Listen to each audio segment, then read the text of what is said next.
Hey everyone, welcome back. Episode 3, the Scribbled Path, unfiltered stories from the path to play, permits, and purpose. This one's going to be a good one. If you joined for episode 1, you know that I left the classroom after 20 years to follow a dream of opening my own play-based childcare center, which is now Scribbled Learning Center. Today we're going to talk about the next big chapter in that journey, the part that no one warns you about, finding the right building. It was a nightmare, absolute nightmare. So when I started this process, I thought, probably started, I want to say maybe the first of the year, just really, I just say I was kicking tires. But now, looking back, I don't think I would have changed anything or how everything turned out. I learned a lot. But when I first thought about getting a space, it's going to be so simple. Just going to sign a lease, 5-year lease. At the time, I wasn't in the position to buy a building. However, now I wish I could change my mind and definitely do that. But, maybe there'll be a next one. I don't know. But I thought, let's just sign the lease. Let's start painting walls. Let's move some furniture. It's going to be great, right? Oh, it was not anything close to that. So the first building I looked at, it actually was not the first building I looked at. We looked at several buildings. So I found this building on the way to work one day. And I was like, oh yeah, that would be cute. Let me call a woman. I mean, it's early in the morning. It's like 7 o'clock in the morning. Let me call her and see if she does leave her voicemail. She picks up. So we were talking about the building, and it turned out that building was just, it wasn't going to work. So she's like, however, I just got off the phone yesterday evening with a gentleman who has a building on the same road right up the street. She's like, you're probably going to go buy it. It's an architect building. They're moving. They've been in that building for 20 something years. It's just too big for them now. They want to downsize. So she gave me the address, and I actually put it in the GPS, and I was 2 minutes from it. So I was like, oh, let me swing by and just take a look, right? Pull in. I was like, oh, this is perfect. It's a brick building. It just had like a school feel to it just by, pulling in. It just, to me, it just looked like the perfect place for a childcare center. So I'm like, oh my gosh, this is so great. I want to check it out. So we checked it out.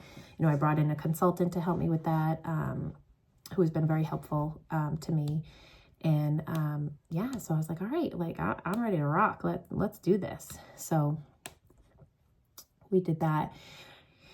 We got the lease drawn up by the landlord's attorney. I met him. He wanted to meet me before, we did the lease. He thought it'd be a great place for a childcare center. He's like, it's perfect. It's right on the way to Rainham. The train station's down the street. You have Ocean Spray right up the street. Perfect. Literally perfect. So I was all excited. So literally there were 7 drafts of the lease. Partly my fault, partly his fault. We both took fault in this. Both of us were very stubborn in making any negotiations.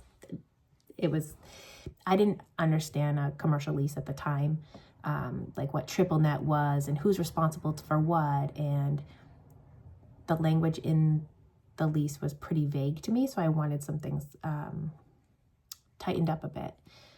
He wasn't really willing to do that. After doing my research on the building and the sale of the building to him, I found that the building was sold as is, cash, and no inspections done. So that kind of threw up a red flag to me, knowing that I was going to be responsible for every single one of these systems once I got in there. And my gut just told me it wasn't right. So, I talked to him about, in order for me to do this lease, you're going to have to, do these inspections that you should have done when you bought the building. And a couple of them he did do. He had, I think it was the hot water tank service, the AC looked at, wouldn't touch the boiler, wouldn't do anything with the septic. So, and to me, that's a big ticket item, is a septic. And that's huge. That could shut down your center for months. You can't play with that. So, just not feeling it. I was like, let me get a real estate attorney involved. So, I hired a real estate attorney to help me. A friend called in a favor, just to have him look at it. And it ended up not really working out. I mean, I would say responsive was not really this attorney's strong suit. So emails were unanswered, deadlines came and went, and I was stuck in this exhausting back and forth. It was just endless, and he felt it too. We finally got to the point where like, if this isn't going to work, if this version of lease isn't going to work, then, we're going to both have to walk away. And that's what happened. I cried. I was so upset. I thought it was the perfect spot. So that was probably on a Monday. And then that Wednesday morning on the way to work, I was involved in a serious car accident, heading into work, which took me, out of work for about a month. I had to have a surgery and things like that. So I had some time off while I was healing, and we just decided, like, you know what, let's go back and look at some of these other buildings that we looked at. Let's look at them with like a different lens. So we went back and looked at the first building we looked at, and at first said, it's too small. It's way too small. We can't use this building. Like, there's not enough square footage here for kids. We just can't make it work. And it ended up being where we are now, right? So I love the building. I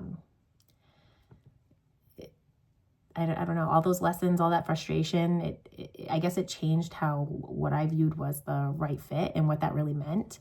And when I walked through those doors, I just knew, I'm like, I have the vision, I see it. The space felt right, the energy was right, and the owner, oh my gosh, the owner, he, incredible, kind, patient, willing to work with me, not against me at all.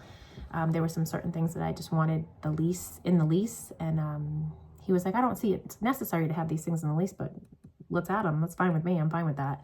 So we signed that lease shortly after, and he's been great. I mean, he gave me a couple months without paying rent until construction started, and we had agreed that, come August 1st, I would start paying the rent. Well, August is coming on. I figured I'd be open in September.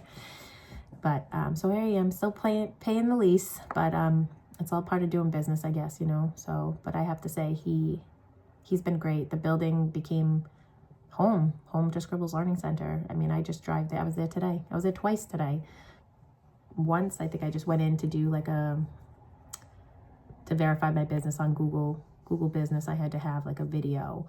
So I went down and just did a video and just walked around, just sat down and just admired it and just kind of got a vision as to what it's going to look like. I get really excited when I can see things starting to come together.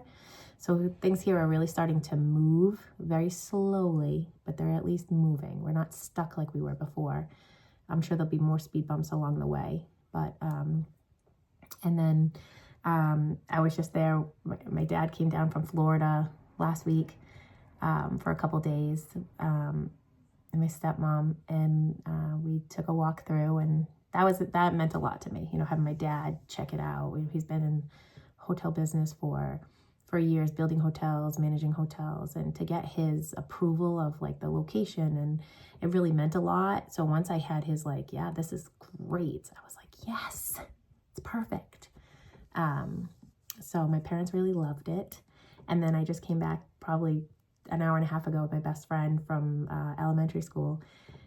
We just were like, oh, let's do lunch. Are you available? I'm like, yeah, let's do lunch. And then I was like, oh, I'll come to you. You're working from home. And she's like, no. She's like, I want to see Scribbles. Like, I'm coming to you. I want to see it. And I was like, that meant so much to me that like my friends and my family are so behind me. I've lost some friends along this journey, I guess we'll call it. It feels like a battle, but I just know that those weren't my people. So I have my people, and they stand behind me 100%, and I couldn't be happier or more thankful. Yeah, so here we are. We have a big meeting on Monday. Hopefully, we were told that this would put us in good position. I think the ask now is we have too much parking. So that's like a big thing right now. They want us to remove 1,000 square feet of asphalt. And for me, I don't want to remove any parking, because for me, when I looked at that building, I thought, wow, this is going to be great. Like, I can have activities here. I can have workshops here after work for parents, and invite people in from the community, and host things like trunk or treat and like great community events, but might have to do that with like less room. And to me, I looked at the building and I thought the parking was like perfect. So I'm hoping to be able to keep that. We'll see what they say Monday. Lighting is an issue right now. There's not enough lighting on the property, but we fixed some of the lights. Eversource came out with the help from my neighbor Bob, who's been super helpful. We may have to install some more street lights, which is, you know, a pretty penny. Storm drainage still has to be looked at before they give us the final okay. So we still have some battles to fight. I'm hoping that they're going to just give me a little bit of leeway. I added some shrubbery to the front, which they asked for. The fire department wanted me to pull out the shrubs in the front against the building, get rid of the mulch because that's a fire hazard, and put crushed stone down. So I've done everything they've asked me to do. So I'm hoping that I can just get a little leeway on, you know, ripping up some asphalt on a building that doesn't even really belong to me. So we'll see. The owner of the building is coming to the meeting Monday night. So I hope everybody keeps their cool. But yeah, we've come so far. There's no turning back now. We got to do whatever they want. But we're going to try to just save some money here. You know, I'm in the red, some serious dollar amounts.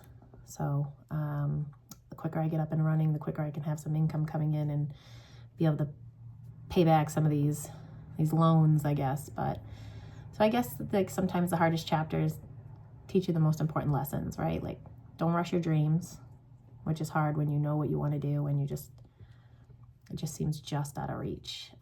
Trust your gut. That's a big one. My gut is always right 100%. And sometimes I don't listen to it until it's like a minute too late, or sometimes right before. And just don't be afraid to walk away when your heart wants to hold on to what you want. Walking away from that building it was really hard to do that. I thought it was perfect. I thought it was going to be perfect. I saw myself there. The commute was perfect. It was like 20 minutes. It was right down the street. It was like, oh, perfect. But I don't know, I've learned so much during this little journey that's been kind of difficult. But it's just not easy just opening a business like, oh, I want to open a daycare center. Yeah, sure, let's do that. It doesn't work that way. The town has been I don't want to say they've been my enemy, but they're excited to come into town, but they just seem to make things really difficult and frustrating for us. But so that's episode 2 about the building and how we got to where we are now. So again, Monday night, hopefully we'll get a go-ahead on getting everything done. I have all the pricing in from the contractors. Permits are ready to go. Just need that final okay, and we're going to start knocking walls down, getting the center going. Picked up my flooring yesterday. Yeah, I'm excited about it. So some days are really bad, and I have like a poor me day, I call it, where I'm just like down on the whole thing. And then, you know, I might get an email or phone call that like makes me happy, or like I'll go to the building and be like, all right, let's turn this around. So I guess just having a positive attitude has been kind of the hardest things to have at times. But today was a good day, and my family was here to see the building. My best friend saw it today. You know, the kids are excited about it. I'm trying to teach them a little bit about business as we go, and they're kind of seeing the ups and downs of owning a business and, you know, working for yourself, and it's not always perfect, right? So I'm trying to teach them some valuable lessons too. So, but thanks for joining us. Happy Friday, and let's continue down this messy path. I think the next time you hear from me might be Tuesday after our meeting. So thanks again for joining us and being on this journey with me. It means a lot to have so many cheerleaders and people in my corner to back me up and to catch me when I'm falling. Thank you so much, guys. Till next time. Bye.